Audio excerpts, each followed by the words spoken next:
မောင်လေးမှန်တယ်သူတို့မားနေတာသူတို့မားနေတာကျုံးတာအတိကဘလို့လဲ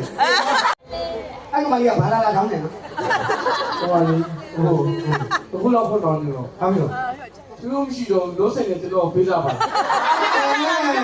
ဒီကလာနဲ့ခွေးစကားတွေပြောနေတာဖြိုးဖြိုးမရှိတော့ကျွန်တော်လို့ဆိုင်နေနေနေမယ်လေဒီကငယ်မဲလူစိတ်ကြီးအဲ့လိုပြောတော့ကိုတယောက်ကကြောက်ဘူးနော်ဒီတရားလည်းအခုဘယ်တရားလဲဆိုတာဘယ်တရားလဲဆိုတာအားလုံးပဲသိပါတယ်ကိုလေး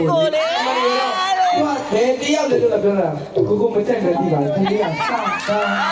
ဒီနေ့ကကိုမကြိုက်ပဲသိတယ်ဒါပေမဲ့များတော့ဝင်တော့လာနေချစ်တာဒါတဲ့ကသူများမကောင်းရောသူများအတင်း